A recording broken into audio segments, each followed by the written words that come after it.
Everybody, आज हमारे साथ है doctor Pradeep Mule, MD senior consultant interventional radiologist and from Delhi NCR. Welcome to our show sir.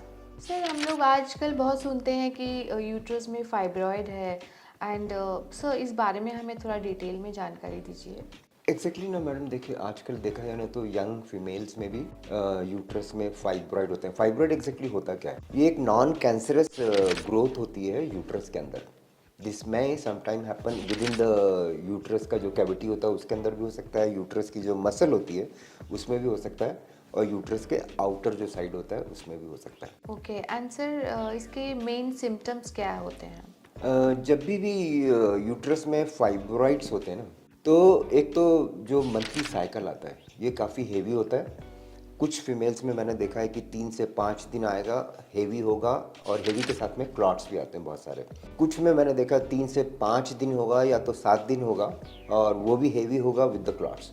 Some women they may have the like a 3 to 5 days with the heavy bleeding and the clot, and then later on the spotting that goes on. And जो outer wall में होते हैं, outer wall में जितने fibroids होते हैं ना, इनका साइज़ बड़ा होता है क्योंकि इसमें हेवी ब्लीडिंग होती नहीं है। तो ये जो बड़े साइज़ के जो फाइब्रॉइड होते हैं ये करते क्या है, आसपास का जितने स्ट्रक्चर होते हैं, जैसे यूट्रस के सामने बिल्कुल यूरिन का बैग है तो उसको दबाते रहेंगे, तो जैसे वो यूरिन के बैग को दबाना चालू करेगा फाइब्रॉइड, तो इसमें increase frequency of the urination, urine जाने की बार बार इच्छा होती है। और यूट्रस के पीछे होता है रेक्टम होता है, तो रेक्टम पे यदि प्रेशर डालेगा तो ऑन एंड ऑफ कॉन्स्टिपेशन है, ब्लोटिंग है, क्योंकि यूट्रस का जैसे फाइब्रॉइड होते हैं तो यूट्रस का साइज भी बड़ा हो जाता है। बहुत सारे लोग बोलते हैं कि हम खाना खाते हैं और हमको ना इसे डकार आना चालू हो जाती है, तो ये ब्लोटिंग। अच्छा, ब्लोटिंग एक main bloating also is the main symptom.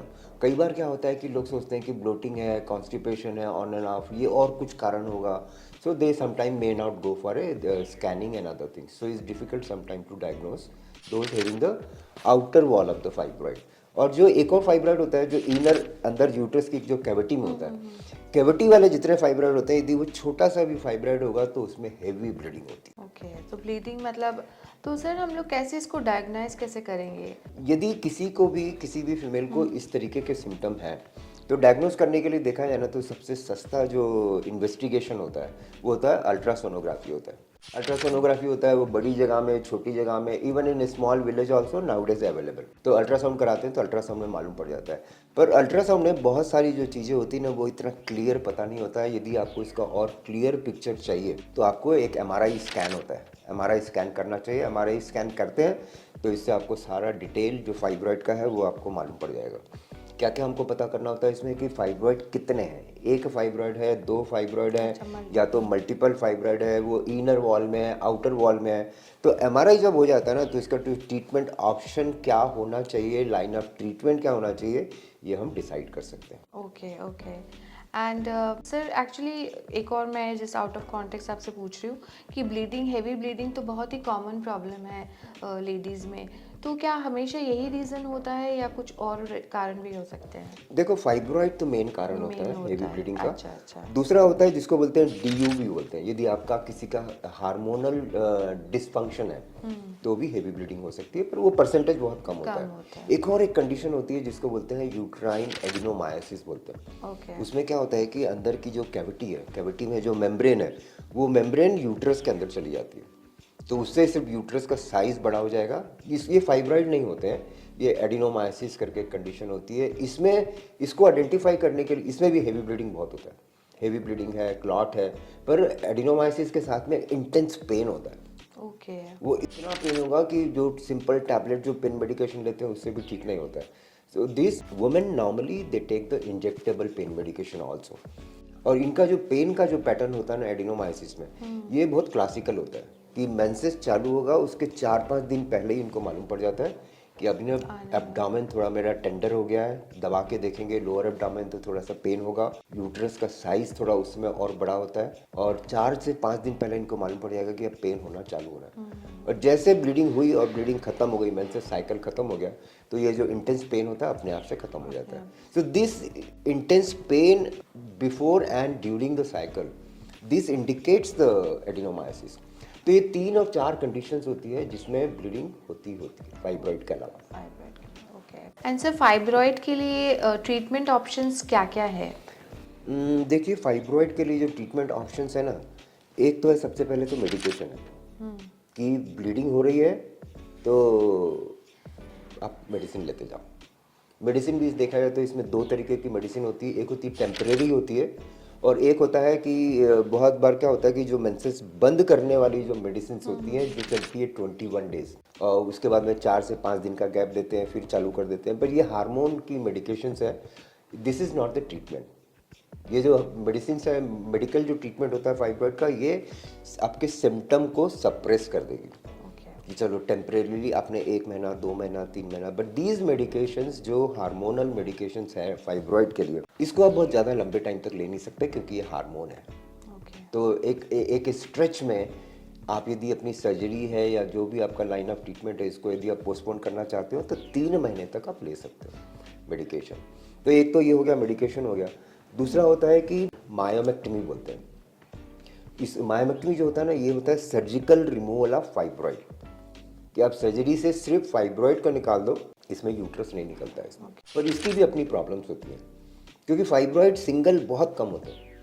अच्छा, छोटे छोटे, हाँ मल्टीपल होते हैं, छोटे छोटे छोटे छोटे और भी फाइब्रॉइड्स होते हैं। तो इसकी प्रॉब्लम क्या होती है कि रिकरेंस फिर से होगा कि नहीं होगा मायोमेक्टमी के बाद में। तो मायोमेक्टमी आपने कर तो दी, अब ये बड़ा वाला तो निकल गया, अब जो छोटे वाले फाइब्रॉइड हैं दे स्टार्ट ग्रोइंग। ओके, मतलब रीग्रो हाँ रीग्रो का इसमें परसेंटेज होता है करीब 25 से 30% चांसेस आर देयर दे में रीग्रो फाइब्रॉइड्स। पर इसमें एक और भी चीज़ होती है कि इसमें बहुत सारे पेशेंट मेरे होते हैं जो पूछते हैं कि ये रीग्रोथ होता है ये कितने टाइम पे हो, पर ऐसा कोई टाइम फ्रेम होता नहीं है, किसी के हुआ ही नहीं रीग्रोथ, पर मैक्सिमम लोगों के 20 से 25% जो लोग होते हैं इनके रीग्रो हो जाते हैं और वो जो पहले वाली जो सिम्टम है ना, हेवी ब्लीडिंग और ये वो फिर से चालू हो जाता है। पर एक बार जैसे मायोमेक्टमी सर्जरी हो गई तो दोबारा से यदि होता है ना तो दोबारा सर्जरी करना थोड़ा सा मुश्किल होता है। अच्छा, क्योंकि अंदर इतना सारा स्कार बना हुआ है तो वो सर्जरी दूसरी कई बार पॉसिबल नहीं भी होती है। फिर तीसरा एक और तरीका होता है कि रिमूवल ऑफ यूट्रस होता है। रिमूवल ऑफ यूट्रस नॉर्मली देखा मैंने जो मिनोपॉज के आसपास में है फीमेल्स 47, 48, 49, इन लोग कई बार सोचते हैं कि यार निकलवा ही दो पूरा, पर ऑर्गन किसी का निकालना पर्टिकुलरली यूट्रस यदि कोई दूसरा ऑल्टरनेटिव नहीं है तो मेक सेंस, तो मेक सेंस। यहाँ चलो अब कोई चांस ही नहीं है, दूसरा कोई वो ही नहीं है।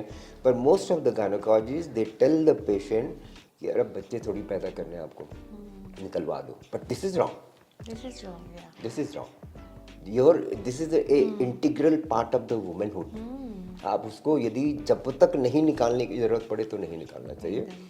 हाँ, यदि कोई ऑल्टरनेटिव है ही नहीं, मान लो कभी किसी को उसके साथ में कैंसर भी हो गया, तब तो आपने निकालना ही है। But otherwise you should look for a some other alternative also.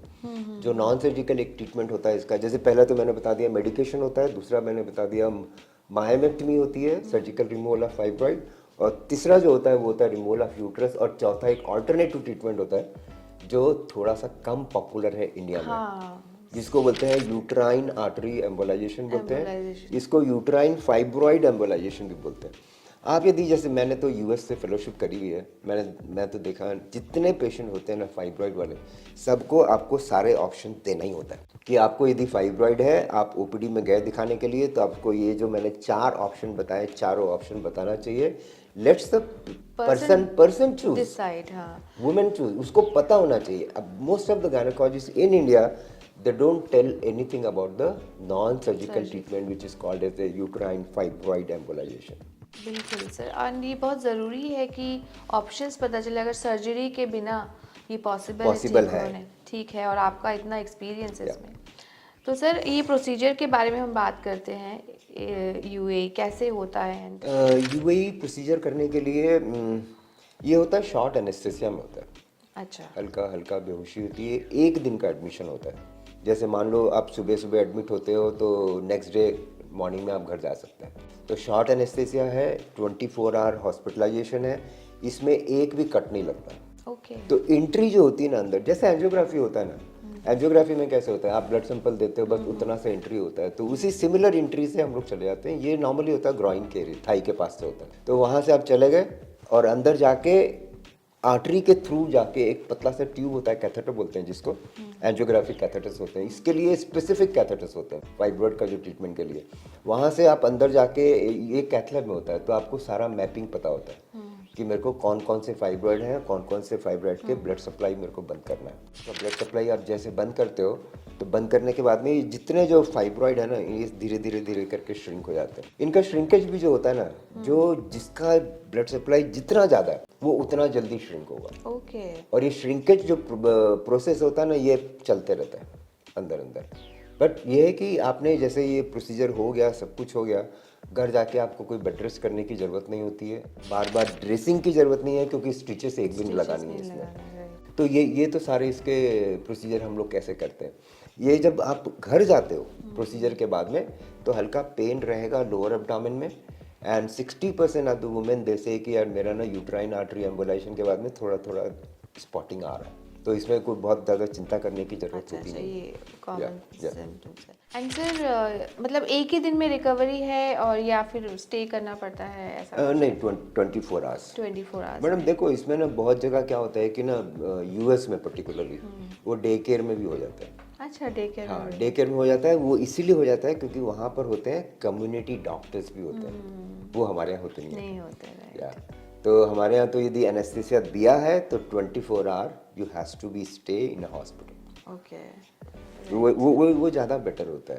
घर जाके फिर और पेन हो गया, फिर वापस आप हॉस्पिटल आ रहे हो, so this is not the good way to do हाँ सर, 24 आवर्स तो ठीक है, आई मीन जस्टिफाइड है। एंड सर क्या क्या एडवांटेजेस है इसके? देखिए, इसके एडवांटेज हैं कि एक तो सबसे पहले आपको यूट्रस नहीं निकला, एकदम एक बॉडी का ऑर्गन मतलब रह गया है, इंटैक्ट है। And personal relationship between the husband and wife that maintain very well, okay, whatever the age, right? So this is also is the, ये नॉर्मली लोगों को पता नहीं होता है कि यूट्रस निकालने के बाद में होता क्या है। अच्छा। तो ये भी जरूरी है, लोगों को पता होना चाहिए। तीसरा, इसमें एक भी स्टिचेस नहीं लग रहा है, ये भी एक एडवांटेज है, राइट? और रिकवरी जो होता है इसका, रिमूवल ऑफ यूट्रस से बहुत फास्ट होता है। Okay. It takes just 1 or 2 days। हम तो इसको जैसे यूट्राइन आर्टरी एम्बोलाइजेशन इसको बोलते हैं कि ये वीकेंड प्रोसीजर है। सैटरडे को कराओ, संडे रिलैक्स करो, और मंडे और ट्यूसडे आप you can start your job also. Excellent sir, इससे बेटर और क्या? एक और एडवांटेज होता है यूट्राइन आर्टरी एम्बोलाइजेशन का, यदि फाइब्रॉइड के साथ में किसी को एडिनोमाइसिस भी है, तो both the condition can be treated in a one go, which is not possible in case of myomectomy, जो surgical removal of the fibroid होता है। एडिनोमाइसिस की ऐसे कोई बहुत मेजर सर्जरी होती नहीं कोई। और एक और चीज़ मैं बताना चाहूँगा आपको मैं, कि यूट्राइन आर्टरी एम्बोलाइजेशन जो होता है ना, इसके और क्या क्या इंडिकेशन है, कहाँ कहाँ पर ये बहुत अच्छा काम करता है। एक तो मैंने बताया फाइब्रॉइड है, दूसरा एडिनोमाइसिस है, तीसरा पोस्टपार्टम हेमरेज। आपने सुना होगा कि किसी का डिलीवरी हो रही है और ब्लीडिंग मैसिव हो रही है, तो यूट्राइन आर्टरी एम्बोलाइजेशन आपकी लाइफ बचा सकती है। एक और भी और कंडीशंस होती हैं, जैसे किसी का एमटीपी हुआ, या तो एबॉर्शन हो गया, और एबॉर्शन के बाद में ब्लीडिंग रुक नहीं रही है, तो ये यूट्राइन आर्टरी एम्बोलाइजेशन होता है, non surgical treatment. This works really great on that. Thank you sir for all the information. मतलब लोगों में अवेयरनेस लाने के लिए कि सर्जरी के बिना भी you can get rid of this problem. So thank you again sir. Thank you very much.